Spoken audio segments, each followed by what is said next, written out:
Hey everybody, welcome back to the channel. In today's video, I want to show you how I'm using and how I've set up and kind of walk you through the Flock Patch XT DX application. Say that 3 times fast. So I've just been playing with the Flock now for a few days. If you've been watching the channel, you saw the unboxing video. You've seen David SJ and I install this darn thing.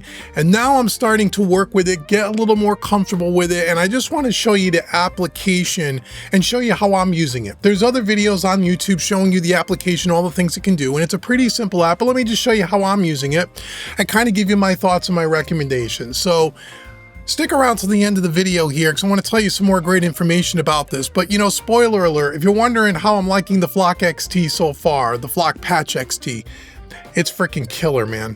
It just is. But let me talk a little bit more about that at the end of the video. Let's just take a look here at the app. So here is the application as I'm using it with a session that I've been kind of messing around with, trying to put the Flock Patch XT through its paces, you know, swapping gearing out, you know, bypassing, unbypassing, trying to break this system, trying to play with the app and get things to crash and get things to not work right, or you know, things that don't make sense. And so far I can't seem to do that, but it's still early. I'm up for the challenge, so I'm going to see if I can break this thing. But anyhow, so here's the Patch app, the DX, which is the upgrade, the newest one, which gives you some features that I guess the original app doesn't have, some more creature comforts, which is really cool.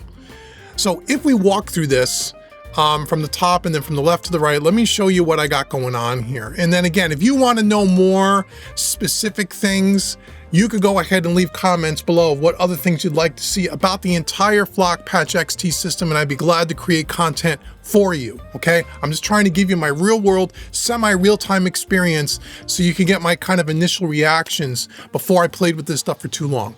So if we start along the left side of the application here, let me show you, okay?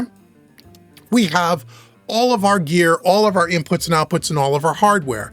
The way we do that is by clicking this button down here in the bottom left-hand corner called Hardware, and you're going to get a list of where this will originally be blank. And you're going to set up and you're going to name all of your inputs and outputs and all of your gear, right? So because I have a 96 patch, the XT, which is 96 patches, has 96 slots in it. So you'll see here, we have where you can, on each individual path or channel, they call it a path, you can allow 48 volts if you need it for recording from microphones and such. I have that turned to deny because I don't use 48 volts while I'm mixing, but that's what that is for. You could do that on each individual path. Right next to it, you'll see that we have, we go all the way to the top, we have our inputs, and then we have a column for our outputs. So for the first 48 channels of this console, I have all of my ins and my outs, or my audio interface. My Galaxy 64, I have 48 in, 48 out, right? So the 48 in and out represent the 32 channels, the 32 individual channels on my SSL origin, as well as my 16 or my 8 stereo groups in the center. 32 and 16 is 48 if you passed your math class. So that's what I have here. So like path number 1, I just renamed it by double clicking in there, and you can color code it by clicking on the little color wheel here.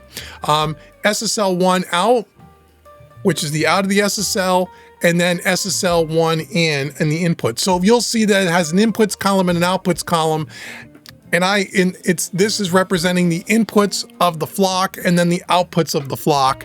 But in order to keep it straight in my mind, because I'm a simple man, I named this SSL 1 out like a send, SSL 1 in with like a return. So SSL 1 for me is channel 1 on the console, right? So we're going out of the console, we're sending the signal out, we're going to the Flock XT, we're hitting it with some gear, and then we're coming back in. That's how I have it in my head. So when you see my column say out and their column say in, that's the way I think about it. I know, leave comments below, throw all the hates, but hey, it works for me. Name it however the hell you want.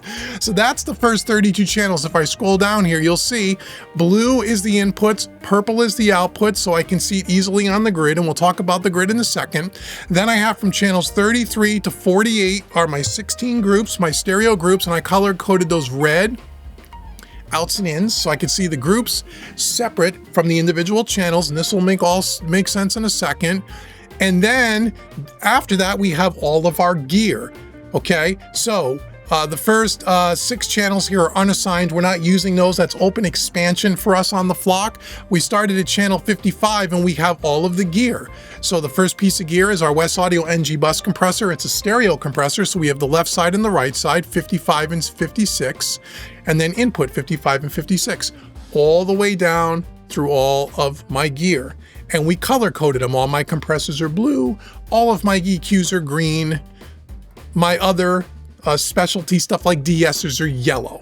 Okay. Now, what else is a cool thing about this? When you get down here to any of the gear, you can pair things. So let's say it's a stereo piece of equipment, left, right, and you always use it on, let's say, a stereo bus. Let's say like the API 5500. I have left and right here, as you can see, path 73 and 74. See how I clicked the pair button? That means when I take the API 5500 and drag it onto the grid, it's going to come as a stereo pair. If you unpair it, let's say you wanted to run it in dual mono, or let's say you had a stereo compressor that can run in dual mono and you were just going to run a mono channel through the left side and another mono channel on another path, you can unpair those and use them as 2 separate entities, if that makes sense. Okay, which is pretty cool. You can also lock them and unlock them together with the little lock button here in the center, and that's about it. Once you have your hardware set up, and you only really have to do this once, then what you can do is hit save hardware. And then what I did is I exported this file and keeping it on my desktop for safekeeping in case, I don't know, the whole system goes kaplooey. You can always re-import this thing so you don't have to type it again, right? Which is cool. Or if you had a mixing hardware menu and then a tracking hardware menu or something like that, I guess you could have 2 separate files now that I'm thinking about it. But anyway, once that's done, you click out of here. And now we have on the left-hand side all of our hardware. Now what I also did is I created folders, which is something else you can do. You could create folders. Again, if I open up this hardware here, you'll see down here in the bottom it says folder setup, and if I click folder setup, I created some folders so I can put all my I/O for the console in a folder, all of my EQs in another folder, all of my compressors in another folder, and all my unassigned channels in another folder. This way, and then color code those, right? This way, when I'm looking at my list, I don't have to keep scrolling up and down the entire list. So if I open up all the I/O, here's all the I/O in the console, right? And they're all grayed out. And the reason why they're grayed out is because I've already set myself up a template, which I'll talk about in a second. Hello, friend. I hope you're having a blast watching this video. Hey, I wanted to give you a heads up about my new website for my mixing services called mixingmusicanalog.com. I have a limited amount of spots each month to take on new clients, and I'm super excited to chat with you about your next project. And if you're a first-time client, you'll get a 25% discount. So be sure to click the link in the description, check out the website, and let's set up a Zoom call together to talk about your music. Now back to the video. And then we have all our EQs in green, so I can keep all my EQs together. And then all of my compressors are in blue. And the ones that are not grayed out, the ones that are highlighted, those are the ones that are not being used yet, and they're available to me to use. They're not being used in this particular session. And then I even have my unassigned channels. These just mean there's no gear patched in on the flock. We have what, 2, 4, 6 unassigned channels that we can use for 6 pieces of mono gear or 3 pieces of stereo gear or any combination in between. So that's the left side of the app. When we move across the grid here, across the middle, the paths, each one of these paths, I think of as a channel. Path 1, I have channel 1 on my console. Path 2, channel 2, so on and so forth across all 32 channels, and then 8 in the center for my groups. So whenever you're creating a path, you have to have an output and an input, or out of the flock and into the flock, right? So you'll see at the top here, path 1, I have SSL1 out, and then I also at the bottom of the chain here dragged SSL1 in. So now between the out and the inputs is where you put all your gear. If you don't have an out and an in, you don't make that loop, right? So once you do that, you hit the insert button on my console, and now I can put anything I want on that particular channel from my gear list on the left-hand side. In this particular case, I had a distressor compressor, a DBX160A, and a Cappy EQ, 500 series EQ. Okay, and what's great about this is you'll see they're grayed out here. If I bypass things, if I want to addition things, it makes it really simple. So for example, I settled on the DBX 160, but if I right click, I can bypass this, and then I can right click on the distressor and I can unbypass that, and I can put that in the mix and I can listen back and forth. Pretty cool, right? And you say, well, that's, kind of a couple of extra clicks there you got to do. You got to kind of click and unclick and click and unclick and all that stuff. Well, no, you don't.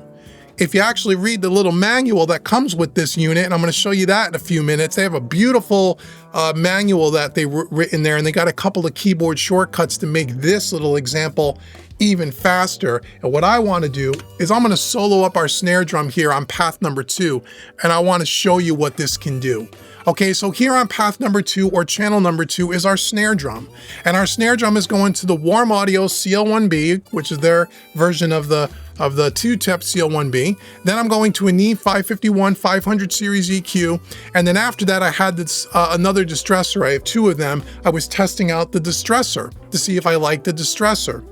Okay, so I was going from compression into the Neve, and then I was going to a distressor.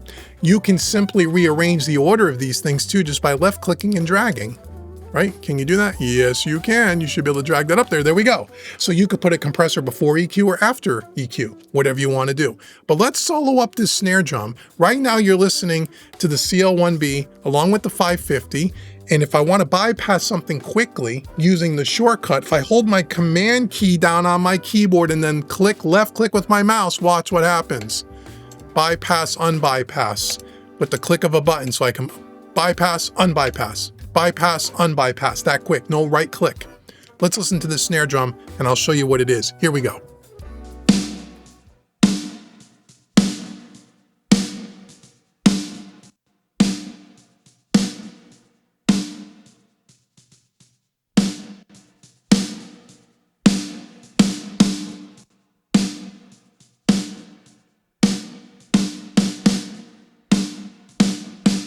Just turning on and off the compressor, that simple, makes it really, really nice, right? On a console, I can come over to the insert button, take the insert in and out, and that's kind of bypassing, unbypassing. But when I do that, I'm not only bypassing and unbypassing the compressor, I'm also bypassing and unbypassing everything in the insert chain, which is also the EQ. But what if I don't want to do that? The only other way to do it is to go over to the rack and hit the bypass button on the compressor. And now you're out of the sweet spot. This is what makes this system freaking brilliant.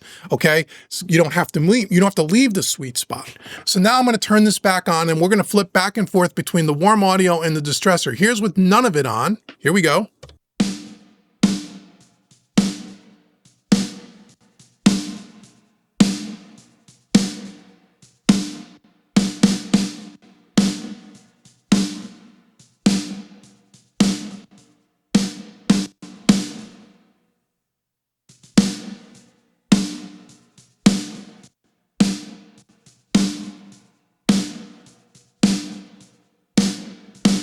Okay, really quick, really easy. But you could even do it a little bit faster than that if you want to. You could even, from what I'm told, you should be able to left click, drag this onto the other compressor. Well, let's actually do this. Let's remove it first. Let's watch this. We're going to remove this. Let's remove it. Right click, we're going to remove it. We're going to open up our compressor list here. Okay, that was the first. That was distressor number 2. I have 2 of them, as I said, right? So come down here. Now it's available to me again. It's in highlighted blue. I'm going to left click and drag it over the Warm Audio and replace it. Now, if I want to use the shortcut Command Z, watch what happens where I drop the distressor. Now it goes right back to the Warm CL1B. Hold the Shift key, go back to the distressor. Command Z. How fast is that? So now let's listen.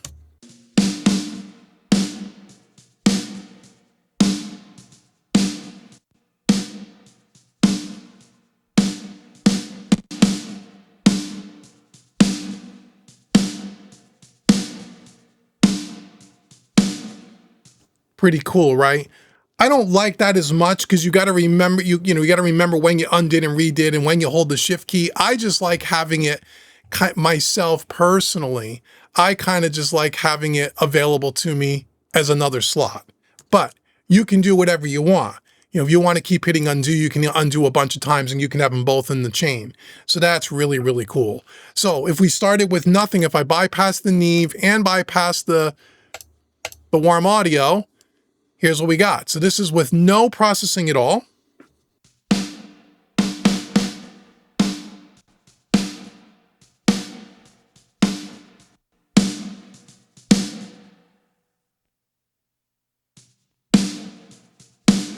I mean, it's super cool. It's super cool. It takes a little bit of the muscle memory to know what you're doing, but I mean, the fact that I've never needed to leave the sweet spot and go over there and touch a cable, unpatch something, repatch something, this is the secret sauce, if you will, of this system. So that's just a small demonstration of how you can do this. Now, the other thing you can do is, as I scroll down here, you'll see all of the different things. I have all my gear lined up here. Here's all my buses in red. Let me just go over here like this. So I can step over here with my arrow keys. I can go one path at a time. Here's my buses. So for example, let me just show you quickly, and then we're going to show you something else. I'm going to walk you through the rest of the app here. I know it's getting a little long-winded, but I want to try to show you this. Here's my drum bus. So I got path 3334 because it's a stereo left-right on my drums. Okay. And right now I'm going out, I'm going to the DBX, or excuse me, the Audioscape 260 VU, which is their version of the DBX, into the API 5500 EQ, and then going back out again, right? So if I want to bypass this, now you'll see when I hit the clicked once, only one side bypass. And that's because I did not pair them when I set up the hardware. If I wanted to go into the hardware list and pair them, they would bypass and unbypass as a pair, like the API will. Watch. See how the API will? Okay, so that's why the pairing is important. But here's the drums with no compression, no EQ.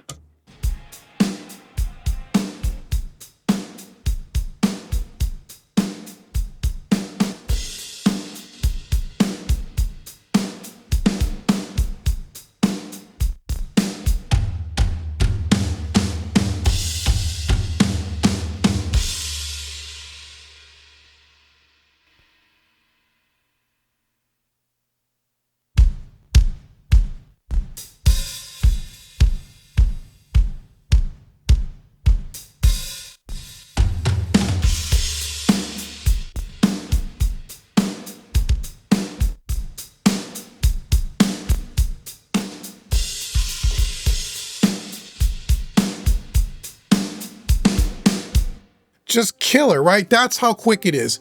And what I love about this is this has afforded me the opportunity to where I'm now becoming more creative and experimenting with the gear. I never put the Audioscape 260 VU on a drum bus. I've never done that before. When I tried it today, I went, that sounds great.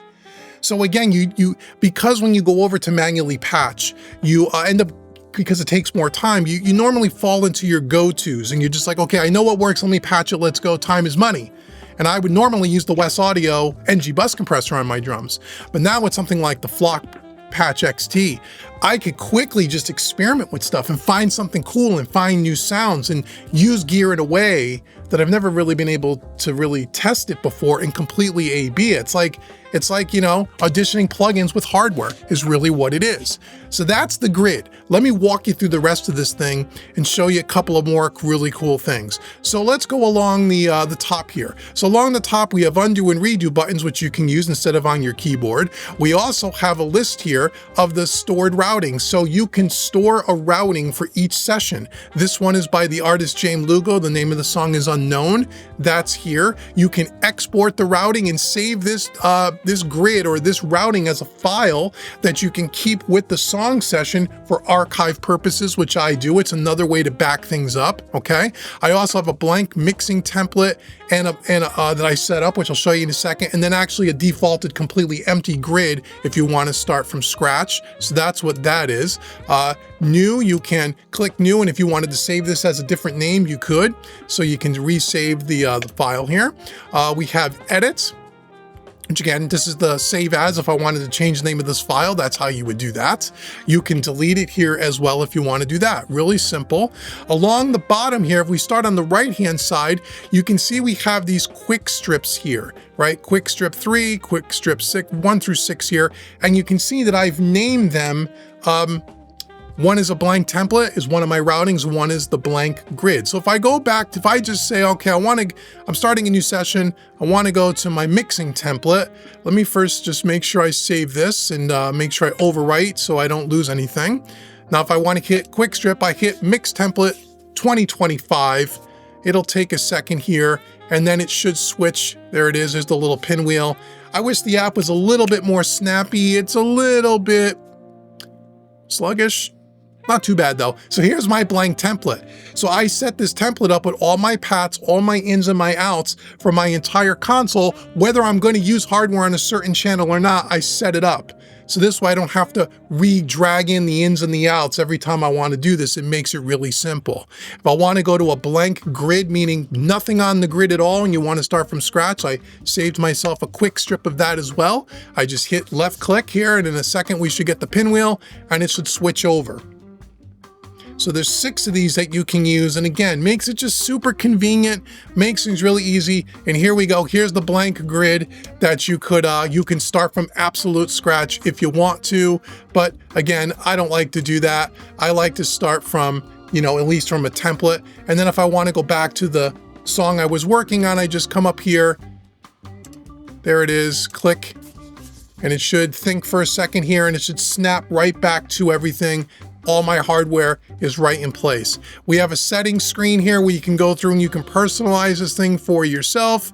I'm not going to go through all of that. You can read the manual for that. Bottom right hand corner, you can see if it says awake, it means the app is talking to the unit, and it is. If it's in sleep mode, there is a sleep mode with some personalized settings you can change. It'll tell you that there as well. Here's the last thing I want to show you in this section here, this video, is this section down here. What makes this really cool is you can clear everything. You can bank over in your grid if you want, although I just use the arrows on my keyboard to step one at a time, but you can do that if you want. You have the front inputs and the front outputs on the front of the XT. So if you had a musician bring in a piece of gear, or if you're demoing a piece of gear, you can just hit the front inputs and outputs here, and that will activate the inputs and outputs on the front. Those are tied to channels 95 and 96 in this particular unit. So whatever was patched into 95 and 96, if I hit the front inputs and the front outputs, 95 and 96, that piece of gear won't be available to me, but I don't need to unplug anything or repatch anything. I can patch right into the front, use that piece of gear for the session that I'm working it on, unplug the gear, deactivate the front inputs and outputs, and now I'm right back to 95, 96, and whatever piece of gear was on that channel, those 2 channels would be available to me in a future session. Then you can mute all. Here's the last thing I want to show you. I know the video's getting long. This is really cool when you pair it up to your phone. Okay, and I don't have a way to show you the phone screen yet. That'll be in the next video. I have a little adapter coming, but you can take photos with the Patch App DX. With your phone, you can go over to your gear, take pictures, and it will sync up and save in the session for recall. Let me show you. So I took some pictures so you can see it. So you have a tracking recall, analog recall, and session notes. So I took a picture of the console here with the phone, and it synced it right up. And if I click on it, again, I have to click on it, maybe I just gonna hit edit. Nope, if I click on it, there it goes. And it blows up a picture of the console. So if I need to do recall and see where all my faders are or see my EQ pots, I can do that. And then I can just close it. Same thing with gear as well. If I want to see all the settings on the gear, I don't need to know where all the patch points are. That's the beauty of the flock. But if I need to see the settings, here is a wonderful picture of our Audioscape decomp, along with a pair of distressors. Again, I click on it, and in a second, it'll just blow up right in front of me. Look at that.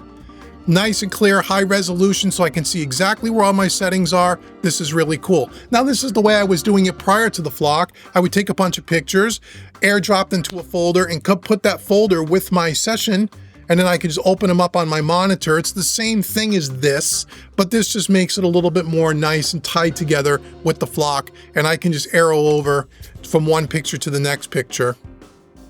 Again, the only thing I wish about this app, it was a little bit more responsive. There's the next one. We're using the warm audio with the governor. And again, you can see the detail is so unbelievably clear. And I had poor lighting when I took the pictures and they just look great. You have a cell phone today, a smartphone, they're gonna look really good. I click it one more time.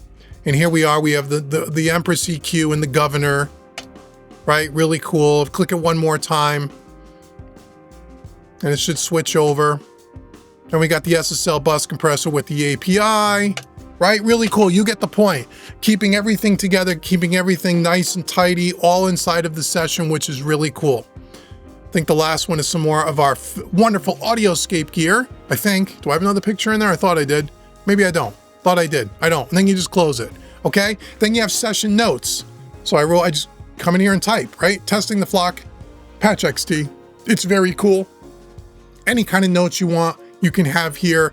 You can save this, and it's all part of this stuff. So the app is really cool. I know there's more things you can do with the app, but this is how I'm working with it right now. I really, really like it. Like I said, the last thing I would tell you to do is to absolutely download their manual when you get this. The manual, it's great as far as, you know, it's really laid out very, very well, very easy to understand. I have to read more about this to get a few more of the tips and the tricks. But the one thing I really liked about this is towards the bottom, they had a bunch of shortcuts for the keyboard that I was showing you a little bit earlier. But to give you a bunch of hardware setup tips, user preferences, this thing is really cool. And if I scroll down here, they talk about the iPad, the iPhone. They talk about all the recall photos, as I just talked about, and then color customization. I mean, it's just really great. You know, troubleshooting, tips and tricks with some keyboard shortcuts. Really, really awesome, really well laid out. They did a great job, and I've learned a lot from it so far. So that is a long look, I know, of the Flock Patch app, the DX.